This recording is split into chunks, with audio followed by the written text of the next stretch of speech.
I'm going to make an assumption that, like me, you also grew up loving horror films. Well, I couldn't get enough of them. I went to my local video store every weekend, checking out as many horror films as I could. I went to film school because of them. So why did it take me so long to direct one? Well, that I can't really answer, but I can tell you why and how we made it draw us closer. But fair warning before we get started, I am going to spoil the movie for you, so if you haven't already seen it, please click the link below and check it out.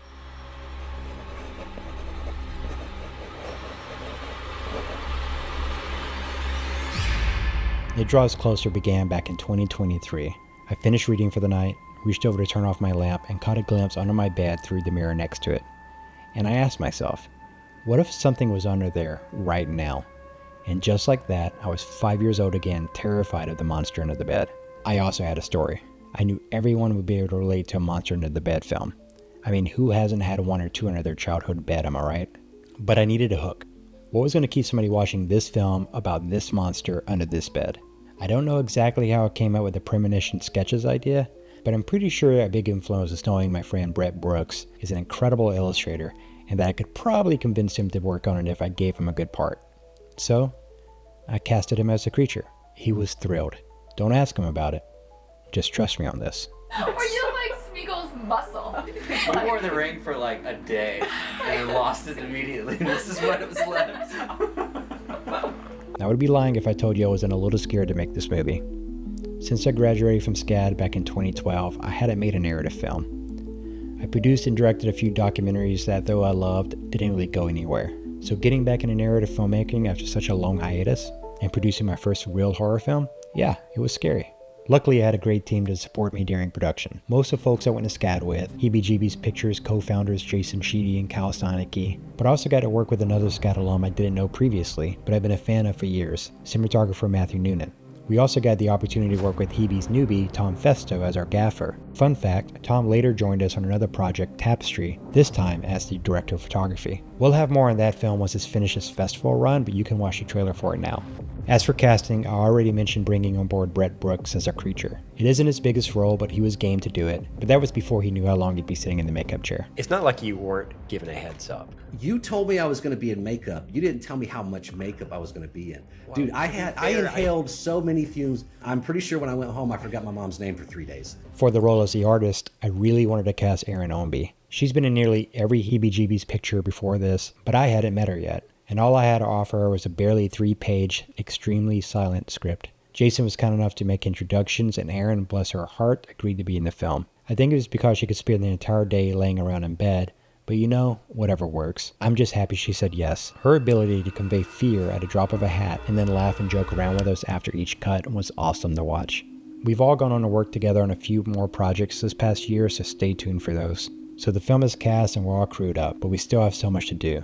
And what's really keeping me up at night is what is this creature in these sketches going to look like? I wanted the sketches to be dark, different from what Brett typically illustrates, and over the course of a few phone calls we set out on using charcoal as our artist medium.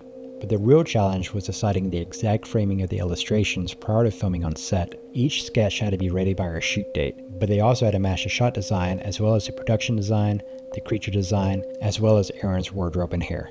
Filming at Jason's house helped a ton. Brett, Jason, and myself were living in 3 different states during the production of this film, but I was able to talk Jason through my shot design and show him photos from my house so he could take photographs at his house, and then I'd send those to Brett with links to production design elements for him to include in the illustrations.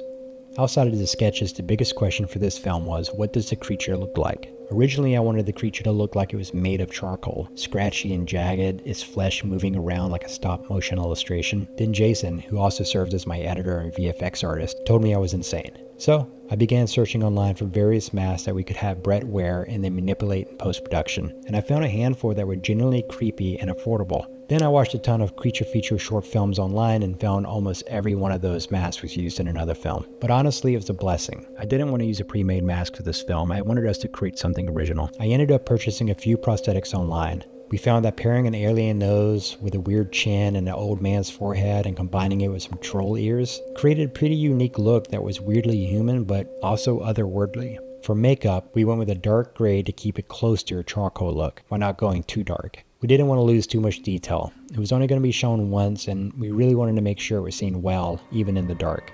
For the creature's hands, I originally wanted elongated fingers with long fingernails, but nothing was really working. So I ended up buying more prosthetics for Brett's hands and fingers, then we added some fake nails. For the wardrobe, we kept it simple. I wanted the artist to wear something lighter than the creature was, a blank page to contrast its dark charcoal nature. We kept the production design pretty simple too. We bought a new bedspread to have Aaron's character surrounded by more darkness and a mirror to use for one of the gags. But otherwise, production designer Megan Lee sourced everything from her home to create the look of the room. Another reason we wanted to keep the production design pretty simple is we were scheduled to shoot another film, Jason Sheedy's To Hell With You, in the same room the very next day. We had to flip it over to be a 70s style bedroom that included wood paneling and other groovy elements. You can watch that film and making a video right now. I'll put those links below too. So with everything in place, it was time to film. We had one day to shoot a little over 2 pages, and honestly it went very smoothly. I don't typically shoot a lot of coverage, so my shot list was fairly tight and scheduled in a way that allowed us to shoot mostly in order. And being able to discuss the looks and lighting with Noonan in the weeks leading up to our shoot, keeping in one room with only 2 real looks, lamp on, lamp off, we were able to move at a very steady pace and no one felt rushed. All in all, we wrapped on time. It was about a 10-hour day, and then Brett made us all stir-fry with still in makeup. It was something to watch, but the food was good. So now it's time for post. I'm a video and podcast editor by day, but when working on a film, I prefer to work with an editor. I love the collaboration process and the new ideas you can get from working with another creative. We shot everything as practical as we could on set, so we didn't have a lot of VFX shots. We had a few cleanup shots, a tag on the bed that was showing that was bothering me. For one shot, we lifted up the bed and the side table to be able to get Brett underneath the bed. And the case that the side table was sitting on was sticking out a little bit, so we cleaned that up. Also in this shot, you can see Brett's leg in the mirror, so we took that out as well. For the creature's eyes, we decided just to white them out.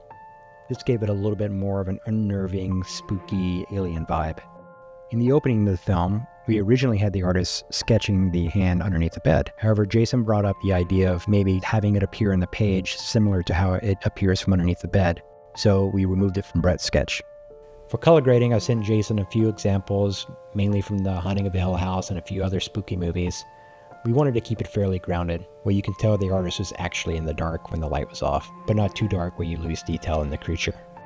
As far as sound design goes, we shot everything MOS, which means we didn't have a mic on set. We knew going into this we'd create sound design and post-production, and Jason did a great job building out the soundscape. For Aaron's audio, we were going to have her come in for ADR, but Jason, the creative hoarder he is, had audio of Aaron from another film they worked on together called The Reclaimers. So everything you hear from Aaron in the film comes from that movie.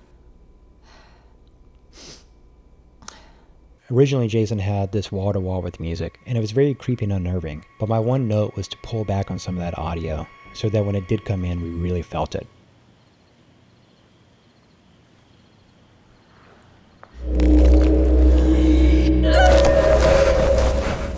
And that's it for this making of video for It Draws Closer. We made this film with 8 people, and I'm so very thankful to everyone who worked on it with me. We had a great festival run, screened all over the US and internationally, and won a few awards along the way. None of that is possible without this team, and I hope that we can work on many more films with them in the future. Thank you for watching, and stay tuned for more from Heebie-Jeebies Pictures.